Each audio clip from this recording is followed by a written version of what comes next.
kemuliaan hanya bagi Tuhan selama-lamanya, yaitu bagi Yesus Kristus, Raja di atas segala raja.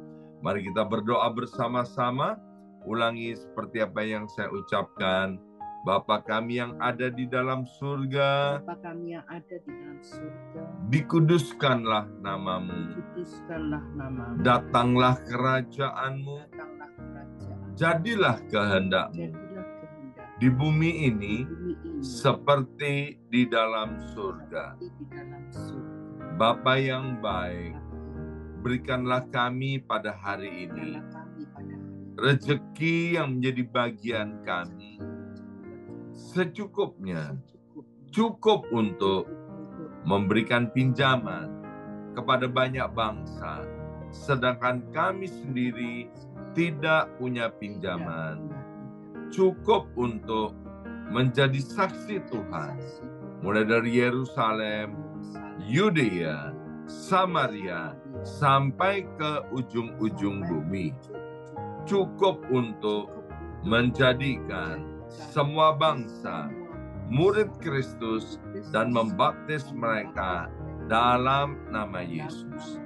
Terima kasih Bapa untuk rezeki yang secukupnya, dan ampunilah dosa-dosa kami, ampunilah kesalahan kami, seperti kami pun mengampuni orang-orang yang bersalah kepada kami.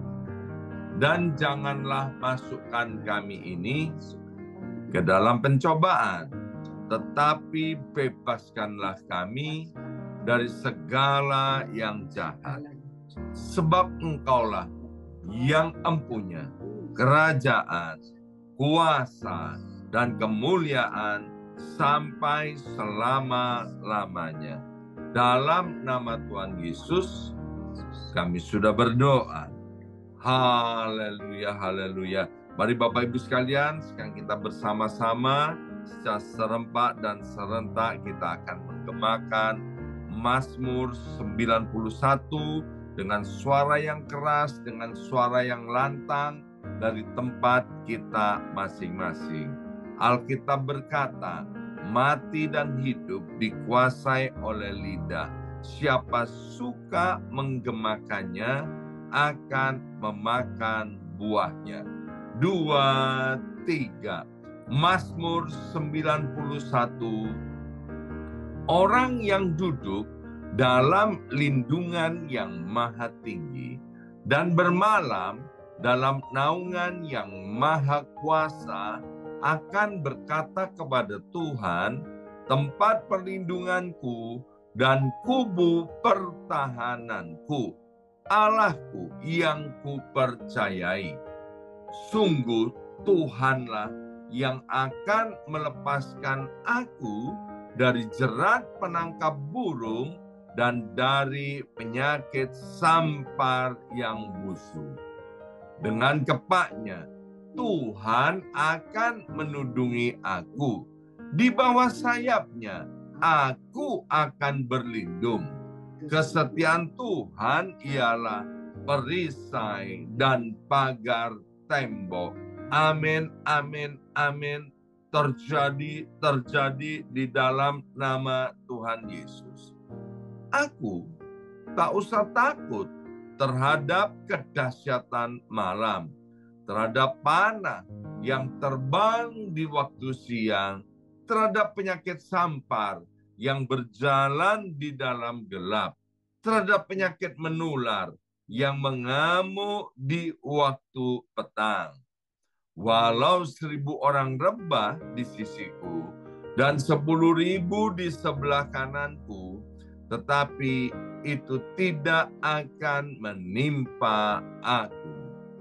Aku hanya menontonnya dengan mataku sendiri dan melihat pembalasan terhadap orang-orang fasik. Sebab Tuhan ialah tempat perlindunganku, yang maha tinggi telah kubuat tempat perteduhanku. Amin, amin, amin. terjadi di dalam nama Tuhan Yesus. Malapetaka tidak akan menimpa aku dan tulah tidak akan mendekat kepada kemahku. Sebab malaikat-malaikat Tuhan akan diperintahkan oleh Tuhan kepadaku untuk menjaga aku di segala jalanku. Para malaikat Tuhan akan menatang aku di atas tangannya, supaya kakiku jangan terantuk kepada batu. Singa dan ular tedung akan aku langkai. Aku akan menginjak anak singa dan ular naga. Amin, amin, amin. Terjadi di dalam nama Tuhan Yesus. Sungguh hatiku melekat kepada Tuhan, maka Tuhan akan meluputkan aku. Tuhan akan membentengi aku, sebab aku mengenal nama Tuhan. Bila aku berseru kepada Tuhan, Tuhan akan menjawab. Tuhan akan menyertai aku dalam kesesakan.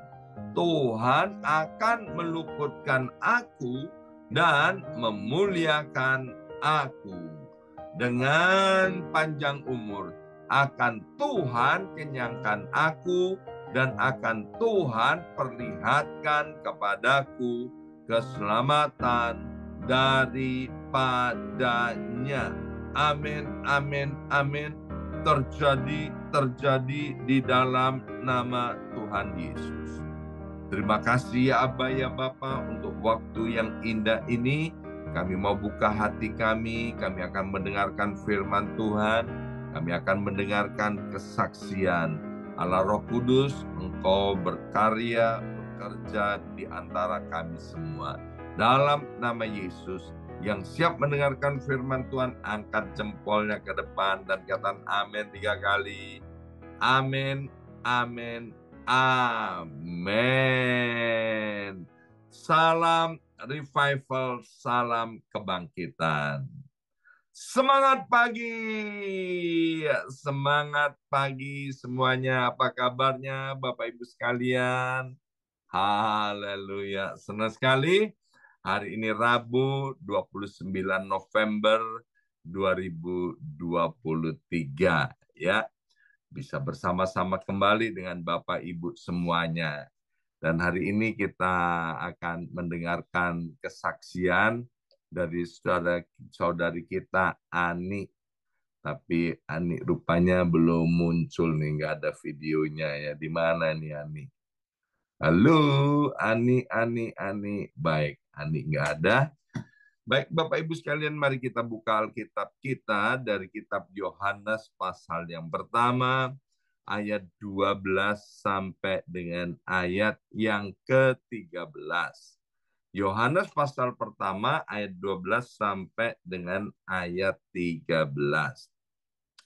Demikian bunyi firman Tuhan, tetapi semua orang yang menerimanya diberinya kuasa supaya menjadi anak-anak Allah. Bersama saya ucapkan, menjadi anak-anak Allah. 2, 3, menjadi anak-anak Allah.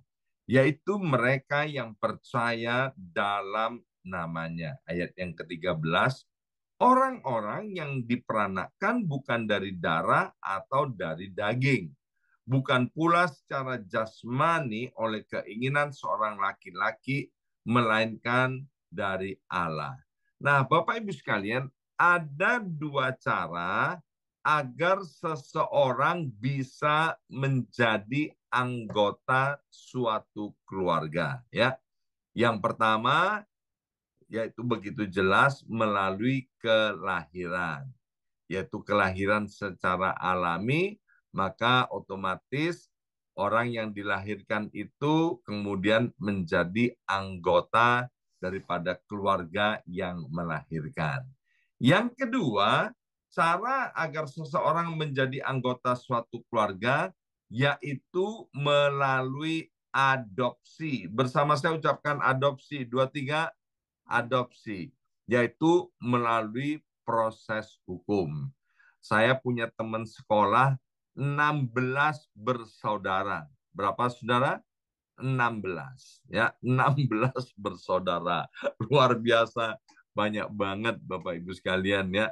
Dan kemudian adiknya yang paling kecil yaitu yang ke-16 ya, waktu masih bayi itu diadopsi ya, diadopsi oleh suatu keluarga.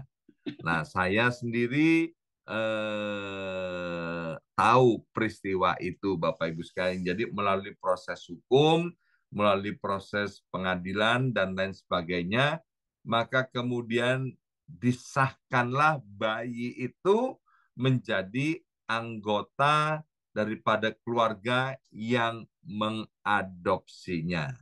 Nah, buat setiap kita, Bapak Ibu sekalian, Yohanes 1 ayat 12 sampai 13 jelas-jelas dikatakan bahwa kita ini kalau menerima Tuhan Yesus, maka kita diberi kuasa menjadi anak Allah. Yang pertama, yaitu kita menjadi anak Allah karena melalui proses kelahiran.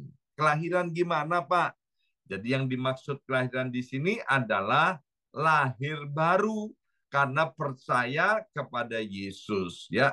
Apa itu artinya percaya kepada Yesus? Percaya bahwa satu-satunya Allah, satu-satunya Tuhan di atas muka bumi ini, di bawah kolong langit ini, yaitu Yesus Kristus Tuhan. Yang kedua, kita percaya bahwa Allah sudah membangkitkan Yesus dari antara orang mati. Kalau kita melakukan 2 tahap ini, yaitu percaya kepada Yesus dan percaya bahwa Allah sudah membangkitkan Yesus dari antara orang mati, maka kita disebut dilahirkan baru. Sehingga kita menjadi anak-anak Allah. Dan luar biasa, bukan saja sampai di situ, bahkan kita menjadi anak-anak Allah melalui proses adopsi. 1 Petrus pasal yang pertama ayat 18 sampai dengan 19. 1 Petrus pasal pertama ayat 18 sampai 19.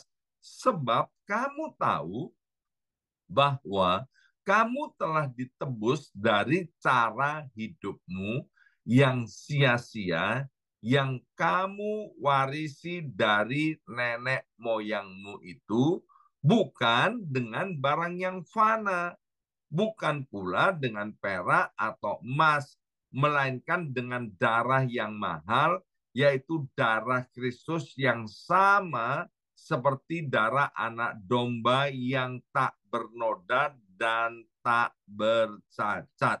Bersama saya ucapkan kata adopsi. 2, 3, adopsi. Yang kedua ucapkan kata ditebus. 2, 3, ditebus. Ya, kita ini diadopsi, kita ini ditebus oleh Tuhan Allah kita. Dari cara hidup kita yang lama, dari cara hidup kita yang sia-sia, karena setiap orang yang lahir di atas muka bumi ini membawa dosa asal atau dosa bawaan. Dan kita tahu bahwa upah daripada dosa itu adalah maut. Jadi waktu kita menerima Yesus, kita percaya kepada Yesus, kita ini sekaligus ditebus Bapak Ibu sekalian ya. Sehingga sekarang kita menjadi miliknya Allah Bapa di sorga Bapak Ibu sekalian. Oleh karena itu, maka kita sah sekarang menjadi anak-anak Allah. Maka itu, Bapak Ibu sekalian, jangan ada seorang pun yang bisa menggagalkan atau menuduh kita, bahkan hati kita, jangan sampai kita izinkan untuk mempengaruhi kita sehingga kita bimbang kepercayaan kita sebagai anak Allah. firman Tuhan dengan jelas sekali berkata bahwa status setiap kita, ya, yang videonya buka maupun videonya yang tidak buka, bahwa kita semua adalah anak-anak Allah. Ya, yang percaya boleh angkat jempolnya ke depan. Amin. Ya, kita semua adalah anak-anak Allah, Bapak Ibu sekalian. Ya.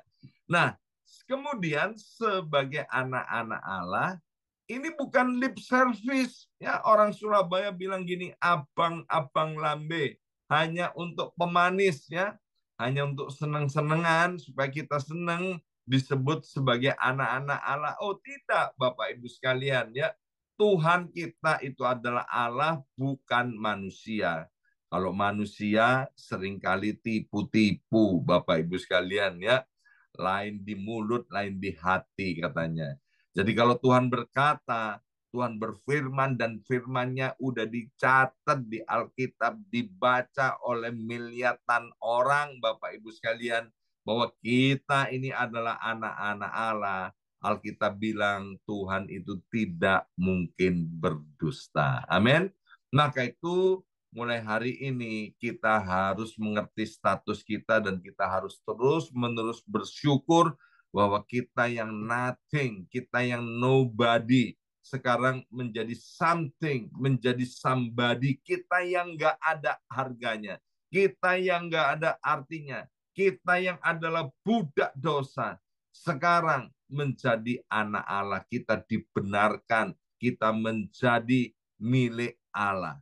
Yang semestinya itu tidak layak kita terima, tapi karena anugerah di dalam nama Yesus, kita sekarang menjadi anak-anak Allah. Nah, sebagai anak-anak Allah, kita harus tahu kita ini punya hak istimewa. Bersama saya ucapkan hak istimewa. 2, 3, hak istimewa. Jadi setiap kita ini, Bapak Ibu sekalian, kita punya hak istimewa. Yang pertama, mari kita lihat Roma pasal 8 ayat 15. Sebab kamu tidak menerima roh perbudakan yang membuat kamu menjadi takut lagi. Tetapi kamu telah menerima roh yang menjadikan kamu anak Allah. Oleh roh itu kita berseru ya Aba, ya Bapa. Yang pertama hak istimewa itu yaitu memanggil Allah sebagai Bapa. Ya, sekali lagi, hak istimewa buat setiap kita adalah memanggil Allah sebagai Bapa.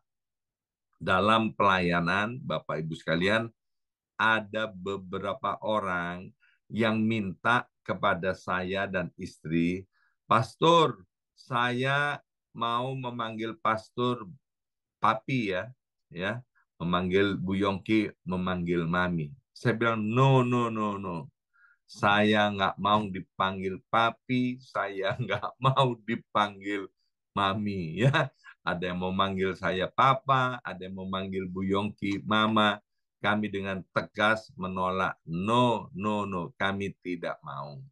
Ya, sebab kalau kami mau menerima hal itu ada konsekuensi, ada tanggung jawab yang harus dikerjakan oleh dua belah pihak, ya, dua belah pihak.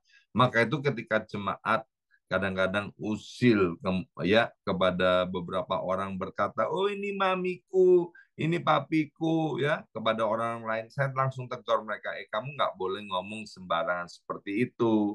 Sebab kalau kamu memanggil mami atau papi, maka ada konsekuensinya, ya. Sebagai anak, kewajibannya apa? Kemudian sebagai orang yang mau dipanggil mami dan papi juga harus punya tanggung jawab dan juga punya kewajiban. Tapi Tuhan kita memberi hak istimewa kepada kita untuk memanggilnya Bapa. Ya, artinya kalau Tuhan itu mau kita ini memanggilnya sebagai Bapa, maka tentu ada tanggung jawab daripada Bapa kepada anak-anaknya. Apa tanggung jawabnya? yaitu memelihara hidup anak-anaknya, mencukupi semua kebutuhan anak-anaknya, dan kemudian anak-anak juga punya kewajiban kepada bapaknya. Sebutan sebagai bapak ini juga menandakan keintiman. Bersama saya ucapkan keintiman. 2, 3, keintiman. Ya. Jadi karena kita ini anak dan Allah kita adalah Bapa, maka nggak ada jarak lagi antara kita dengan Bapak kita. Coba Bapak Ibu sekalian ingat-ingat waktu setiap kita masih kecil, ya, masih punya orang tua, ayah dan ibu. Sebutan Bapak itu kan menunjukkan keintiman. Seorang anak bebas keluar masuk kamar atau ruangan daripada bapaknya. Karena apa? Karena anak itu adalah anggota daripada keluarga itu. Sekali lagi, setiap kita adalah anggota keluarga Allah. Dan Bapak kita, yaitu yang mempunyai langit, bumi, dan segala isinya, dia yang bertanggung jawab atas hidup setiap kita sebagai anak-anaknya. Yang kedua, mari kita Mazmur 50 ayat 12. Mazmur 50 ayat 12. Dikatakan begini, jika aku lapar, tidak usah kukatakan kepadamu, sebab punyakulah dunia dan segala isinya. Ini yang saya mau tekankan. Alkitab dengan jelas berkata, langit, bumi, dan segala isinya itu milik siapa Bapak Ibu sekalian? Langit, bumi, dan segala isinya adalah milik Tuhan Allah Bapa kita yang ada di sorga. Ya, kembali kepada kita ini, kalau kita punya Bapak, kalau kita punya orang tua, kemudian orang tua kita punya properti, Bapak Ibu sekalian ya, maka kita berhak loh masuk ke properti milik daripada orang tua kita. Kalau orang tua kita punya rumah, punya apartemen, punya gudang, punya kantor, maka kita sebagai anaknya, Bapak Ibu sekalian ya, orang Surabaya bilang gini, kita ini bebas bludas bludus ya, bebas keluar masuk ke semua properti daripada milik bapaknya ya. Kalau Bapak Ibu sekalian mengikuti perjalanan kehidupan daripada Presiden Indonesia Bapak Joko Widodo ya, itu kemana-mana dia suka bawa cucunya Bapak Ibu sekalian ya, cucunya itu ya bebas saja keluar masuk istana, keluar masuk mobilnya presiden ya, bahkan keluar masuk kamarnya ya, itu cucunya. Anak-anaknya juga tentu akan sama demikian. Nah, yang mau saya sampaikan, yang kedua, Bapak Ibu sekalian, kita itu punya hak istimewa, yaitu untuk tinggal dengan legal. Bersama saya ucapkan tinggal dengan legal. 2, 3, tinggal dengan legal di Amerika Serikat maupun di Indonesia.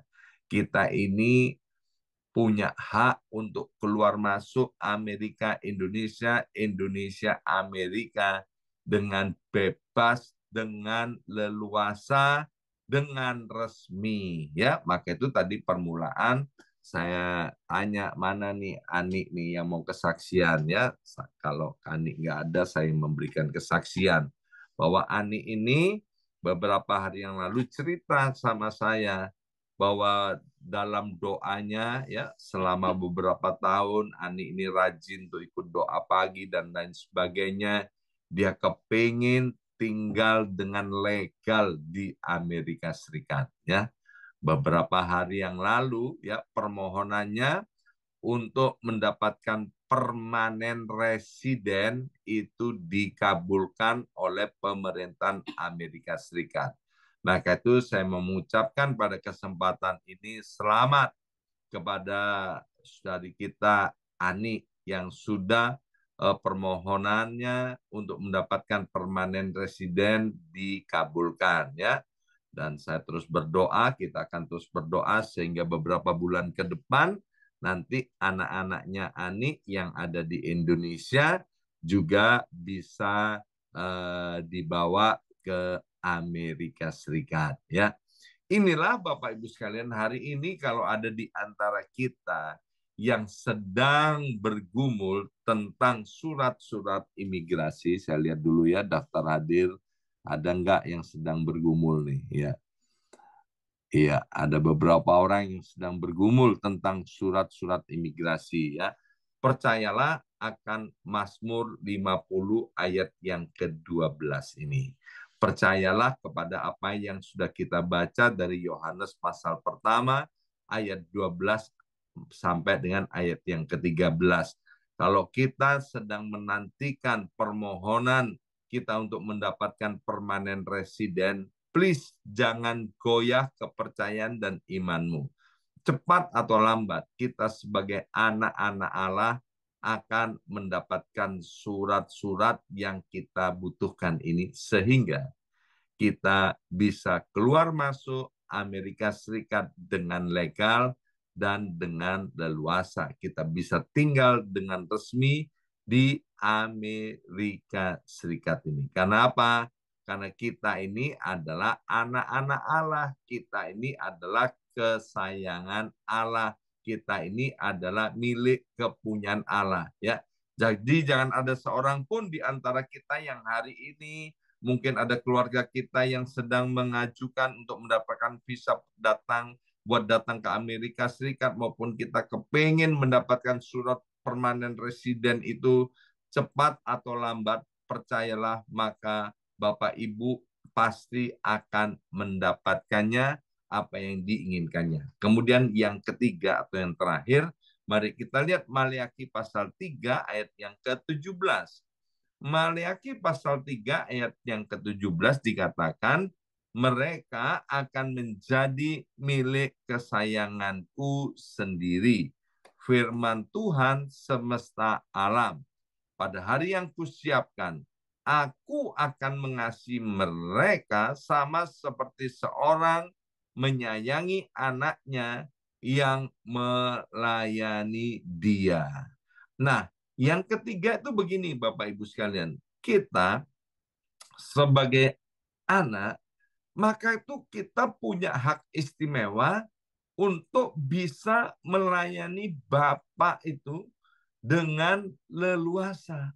Maka itu hari ini Bapak Ibu sekalian, selama kita masih hidup, selama kita masih kuat, selama kita masih sehat, please jangan sia-siakan waktu yang Tuhan beri untuk melayani Tuhan. Ya, kenapa ada orang-orang tidak suka melayani Tuhan? Karena mereka ya tidak percaya sampai kepada hatinya yang paling dalam bahwa statusnya adalah anak-anak Allah. Ya, seorang anak dia adalah akan bangga sekali kalau mendapatkan kesempatan melayani orang tuanya atau melayani ayah dan ibunya. Saya masih ingat sekali bagaimana ketika anak-anak saya masih kecil, mereka saling berebutan untuk melayani dan menyenangkan saya dan istri saya sebagai papa dan mamanya.